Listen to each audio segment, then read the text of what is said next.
Hi guys, welcome back to my channel. ഇന്ന് നമ്മൾ ചെയ്യാൻ പോകുന്നത് രണ്ട് വർക്കുകളാണ്. രണ്ടും അട്രാക്റ്റീവ് ആയിട്ടുള്ള ഒരു വർക്ക് തന്നെയായിരിക്കും. നിങ്ങൾക്ക് ഇഷ്ടപ്പെടുന്ന വർക്ക് തന്നെയായിരിക്കും. ഫസ്റ്റ് നമ്മൾ ചെയ്യാൻ പോകുന്നത് ടൊയോട്ട ഇന്നോവയുടെ ഹെഡ്ലൈറ്റ് റീപ്ലേസ് ചെയ്യാൻ പോവുകയാണ്. ഹെഡ്ലൈറ്റ് റീപ്ലേസ് ചെയ്യുമെന്ന് പറയുന്നത് കേൾക്കുമ്പോൾ നോർമൽ ഹെഡ്ലൈറ്റ് അല്ല, ആഫ്റ്റർ മാർക്കറ്റിൽ വരുന്ന ഒരു ഫാൻസി ടൈപ്പാണ് നമ്മൾ ചെയ്യാൻ പോകുന്നത്. DRLും അതുപോലെ തന്നെ ഇൻഡിക്കേറ്റർ റണ്ണിങ് ടൈപ്പുള്ള ഹെഡ്ലൈറ്റാണ് നമ്മൾ ചെയ്യാൻ പോകുന്നത്. ടൊയോട്ട ഇന്നോവ ടൈപ്പ് 4 നമ്മൾ ചെയ്യാൻ പോകുന്നത്. അപ്പോൾ അതിൻ്റെ ഒരു അൺബോക്സിങ് ഫസ്റ്റ് നമുക്ക് കാണാം, എന്നിട്ട് രണ്ടാമത്തെ വർക്കിനെ കുറിച്ചിട്ട് നമുക്ക് സംസാരിക്കാം. അപ്പോൾ നമുക്ക് ബോക്സ് ഓപ്പൺ ചെയ്ത് നോക്കാം. ഒരു വലിയ ബോക്സാണ് വന്നിട്ടുള്ളത്. ഓരോ ഹെഡ്ലൈറ്റിനും ഇരിക്കാനുള്ള ഒരു സ്പേസിൽ തന്നെയാണ് പാക്ക് ചെയ്ത് വന്നിട്ടുള്ളത് കമ്പനിയിൽ നിന്ന്. ഒരു ക്ലിയർ കവറിലാണ് പാക്ക് ചെയ്തിട്ടുള്ളത്. അതിൻ്റെ മേലെ ഒരു റാപ്പ് കൊണ്ട് ഫ്രണ്ട് പോർഷൻ പ്രൊട്ടക്റ്റ് ചെയ്യാൻ വേണ്ടിയിട്ട്, സ്ക്രാച്ചസിൽ നിന്നൊക്കെ പ്രൊട്ടക്റ്റ് ചെയ്യാൻ വേണ്ടിയിട്ടുള്ള ഒരു റാപ്പിംഗ് ഉണ്ട്. ഇതിൽ വരുന്നത് ഒരു പ്രൊജക്ടറും പിന്നെ ഹൈ ബീമിൽ വരുന്നത് ഒരു ഡൂം റിഫ്ലക്ടർ ടൈപ്പ് ഡൂമാണ് കൊടുത്തിട്ടുള്ളത്. രണ്ടിലും H7 ആണ് ബൾബ് യൂസ് ചെയ്യുന്നത്. ഇതിൻ്റെ കൂടെ വന്നിട്ടുള്ളത് ഒരു H7 ബൾബ് മാത്രമാണ്. താഴെയും മേലെയും DRL ഉണ്ടാവും. അതിൽ താഴെ പോർഷനിൽ മെട്രിക്സ് ആയിട്ട് ഇൻഡിക്കേറ്റേഴ്സും വർക്ക് ചെയ്യും. നമ്മളെപ്പോഴും ഇലക്ട്രിക്കലായിട്ടുള്ള സംബന്ധമായിട്ടുള്ള പ്രോഡക്റ്റ് വന്നു കഴിഞ്ഞാൽ എപ്പോഴും ചെക്ക് ചെയ്ത് നോക്കാറുണ്ട്. അതിനുവേണ്ടി ഒന്ന് ചെക്ക് ചെയ്ത് നോക്കാം നമുക്ക്. ലൈറ്റുകളായാലും DRL അതുപോലെ ഇൻഡിക്കേറ്റേഴ്സ് ഇതൊക്കെ പ്രോപ്പർ വർക്കിംഗ് അല്ലേ എന്ന് കസ്റ്റമർക്ക് സാധനം നമ്മൾ ഡെലിവറി ചെയ്യുന്നതിന് മുമ്പ് എപ്പോഴും ചെക്ക് ചെയ്ത് നോക്കാറുണ്ട്. ടൈപ്പ് 1, 2 എല്ലാം ടൈപ്പ് 4ലേക്ക് കൺവേർട്ട് ചെയ്യുമ്പോൾ ഇങ്ങനെയുള്ള ലൈറ്റുകൾ യൂസ് ചെയ്യാറുണ്ട്. ഇൻഡിക്കേറ്റേഴ്സിൻ്റെ ഒരു ലുക്ക് വരുന്നത് ഇങ്ങനെയാണ്. ഒരു മെട്രിക്സ് റണ്ണിങ് ടൈപ്പ് ഇൻഡിക്കേറ്ററും ബ്ലിങ്കിങ്ങും ഉണ്ട്, റണ്ണിങ്ങും ഉണ്ട്. അപ്പോൾ നമ്മൾ അൺബോക്സ് ചെയ്ത് കഴിഞ്ഞു. ഐറ്റം ഇവിടെ ഇരിക്കുന്നുണ്ട്. ഹെഡ്ലൈറ്റ് കാണുന്നത് പോലെ തന്നെ നല്ല ഹെവിയാണ് ഐറ്റം, കണ്ടില്ലേ?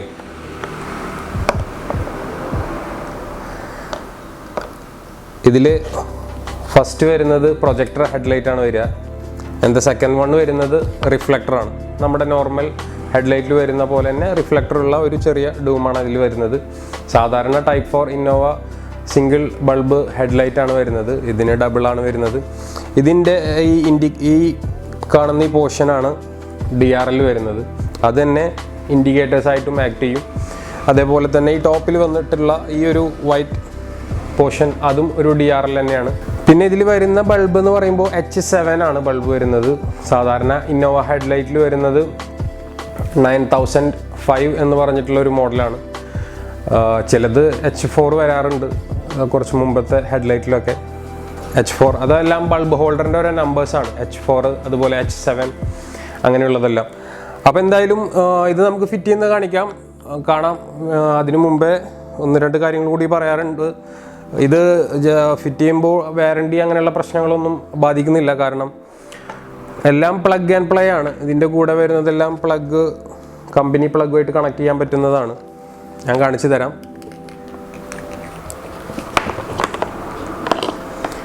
മെയിൻ ഹെഡ്ലൈറ്റ് യൂണിറ്റിലേക്ക് കൊടുക്കുന്ന കണക്ഷൻ പ്ലഗ് കമ്പനി പ്ലഗിൽ കണക്ട് ചെയ്യാൻ പറ്റുന്ന കണക്ടർ ഉണ്ട്. അതുപോലെ പാർക്ക് ബൾബിലേക്ക് അതിൻ്റെ ഹോൾഡറായിട്ട് കണക്ട് ചെയ്യാൻ പറ്റുന്ന കണക്ടർ ഇതിൽ വന്നിട്ടുണ്ട്.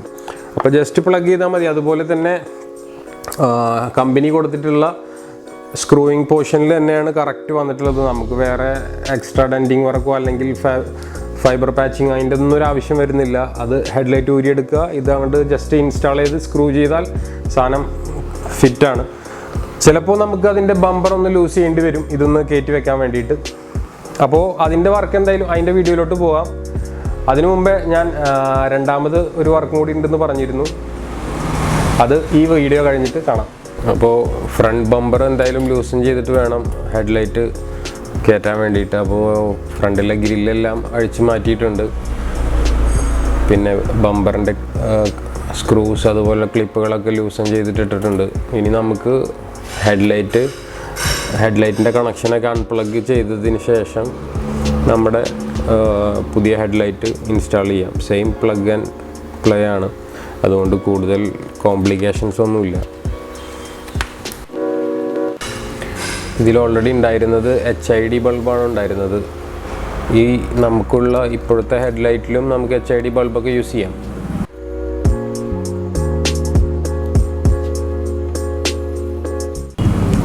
അപ്പോൾ നമുക്കിനി നമ്മുടെ ഹെഡ്ലൈറ്റ് എടുത്ത് ഫിറ്റ് ചെയ്യാനുള്ള കാര്യങ്ങൾ നോക്കാം. അതിൽ H7 ഒരു ബൾബ് മാത്രമേ വന്നിട്ടുള്ളൂ ഹൈ ബീമിൽ. അപ്പോൾ പ്രൊജക്ടർ ഹോൾഡറിൽ നമുക്ക് എന്തായാലും ഒരു ബൾബ് എക്സ്ട്രാ ഇൻസ്റ്റാൾ ചെയ്യണം. H7 ഒസറാമിൻ്റെ H7 ബൾബാണ് നമ്മളതിൽ ഇടുന്നത്. ഇപ്പോൾ പിന്നീട് കസ്റ്റമർ LED HID ഒക്കെ ചെയ്യാമെന്ന് പറഞ്ഞിട്ടുണ്ട്. നമുക്കിപ്പോൾ തൽക്കാലം അത് ഫുൾ വർക്കിംഗ് ആവാൻ വേണ്ടിയിട്ട് H7 ബൾബ് ഇൻസ്റ്റാൾ ചെയ്യാം. ഇനി ജസ്റ്റ് പ്ലഗ് കൊടുക്കുക, ഫിറ്റ് ചെയ്യുക, അത്രേ ഉള്ളൂ. വേറെ എക്സ്ട്രാ വർക്കുകളൊന്നും വരുന്നില്ല. എല്ലാം പ്ലഗാണ്. കണക്ടേഴ്സ്, അതായത് കമ്പനി കണക്ടർ ജസ്റ്റ് ഇതിലോട്ട് കണക്ട് ചെയ്യാൻ പറ്റുന്ന ടൈപ്പിലുള്ള കണക്ടേഴ്സ് തന്നെയാണ് ഹെഡ്ലൈറ്റിൻ്റെ കൂടെ വന്നിട്ടുള്ളത്. സോ വാറണ്ടി ഇഷ്യൂസ് അങ്ങനെയുള്ള പ്രോബ്ലംസ് ഒന്നും ഉണ്ടാകുന്നില്ല.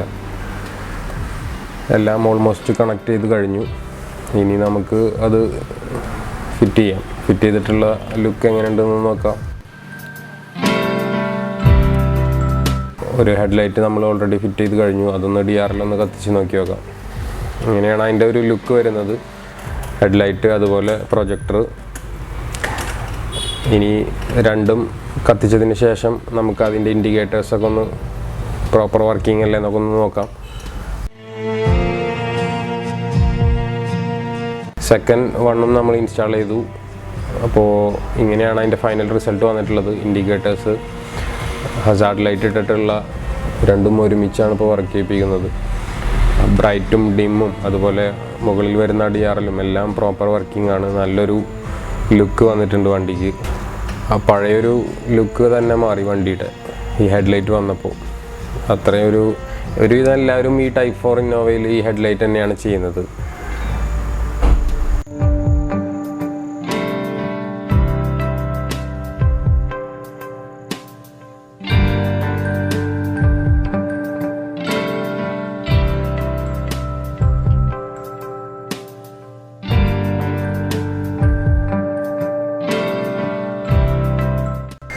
അപ്പോൾ ടൊയോട്ട ഇന്നോവയുടെ ഹെഡ്ലൈറ്റ് നമ്മൾ ഫിറ്റ് ചെയ്ത് കഴിഞ്ഞിരിക്കുകയാണ്. എങ്ങനെയുണ്ട് വർക്കിംഗ്? ഒരു അട്രാക്റ്റീവ് ലുക്ക് കിട്ടിയില്ല. അതിൻ്റെ ഒരു ഈഗിൾ ഐ ലുക്കൊക്കെയാണ് വന്നിട്ടുള്ളത്. നല്ല ഫിനിഷിംഗ് ആയിട്ടുണ്ട്. ആ വണ്ടിയിൽ തന്നെ നമുക്ക് കുറച്ചുകൂടി വർക്ക് ഉണ്ട്. ഇൻറ്റീരിയർ മോഡിഫിക്കേഷൻസ് ഒക്കെ ചെയ്യാനുണ്ട്.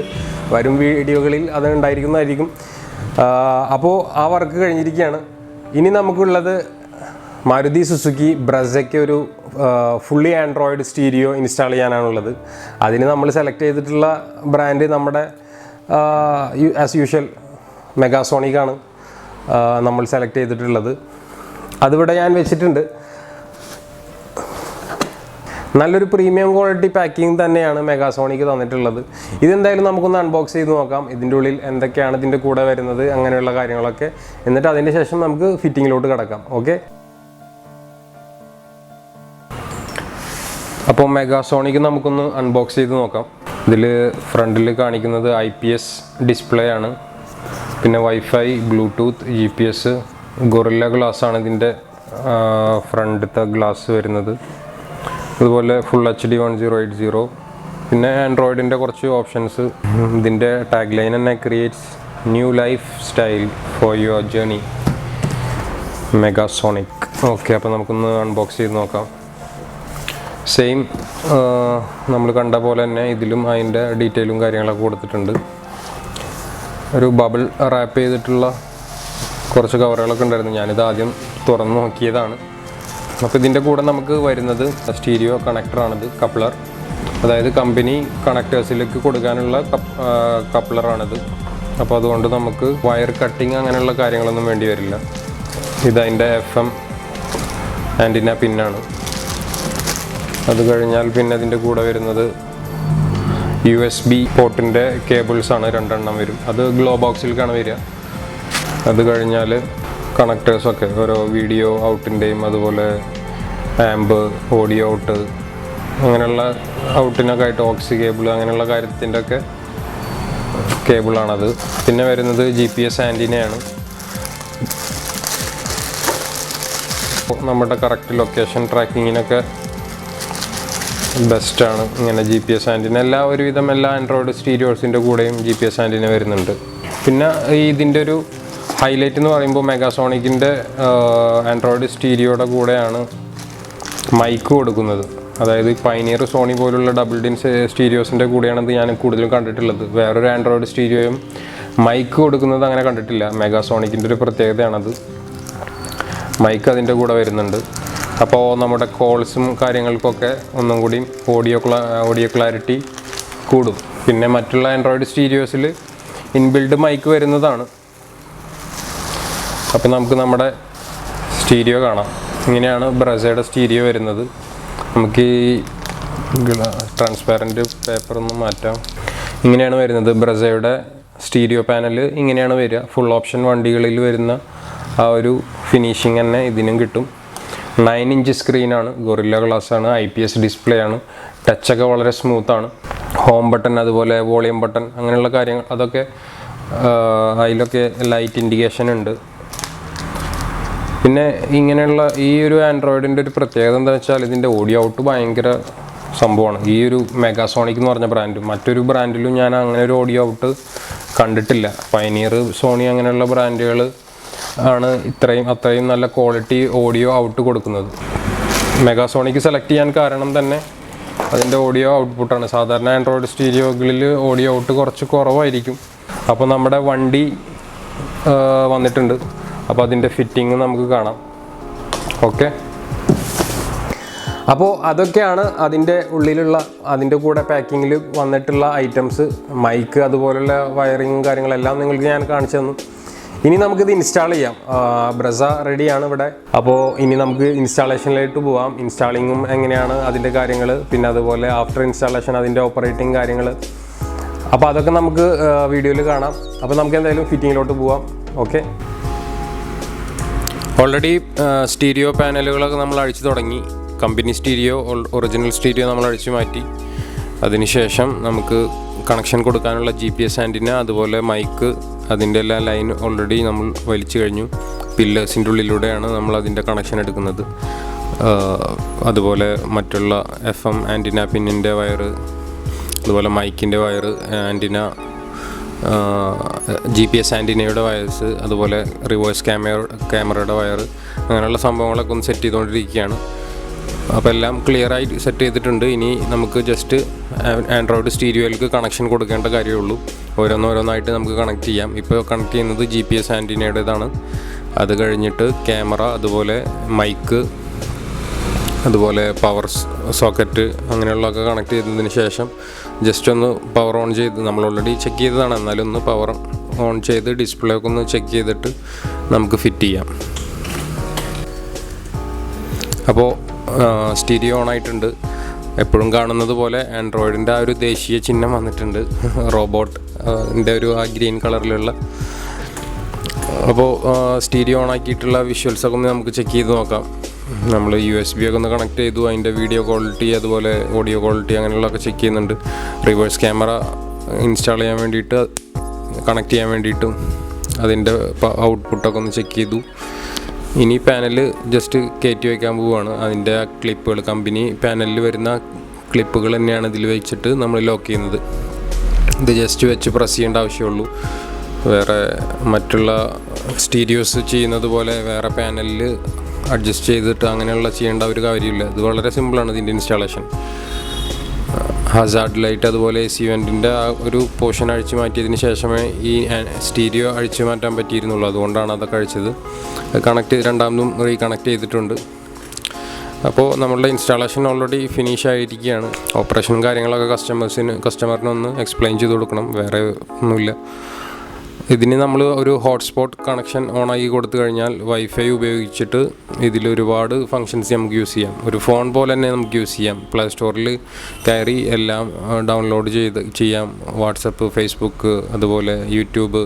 ഇപ്പോൾ പുള്ളിക്ക് മലയാളത്തിൽ പേരുകൾ കാണിക്കണമെന്നുള്ളത് കൊണ്ട് ഗൂഗിൾ ഇൻപുട്ട് ഡൗൺലോഡ് ചെയ്തു. എന്നിട്ട് മലയാളം അദ്ദേഹത്തിൻ്റെ കോണ്ടാക്ട്സൊക്കെ മലയാളത്തിലാണ് ഇപ്പോൾ കാണുന്നത്, നിങ്ങൾക്ക് കാണാൻ കഴിയും. അതുപോലെ നമ്മൾ ഒരുപാട് ആപ്പുകളെല്ലാം ഇൻസ്റ്റാൾ ചെയ്തു. യൂട്യൂബ് അപ്ഡേറ്റ് ചെയ്യേണ്ട ആവശ്യമുള്ളൂ. ഓൾറെഡി ഇതിൽ വരുന്നുണ്ട് യൂട്യൂബ്.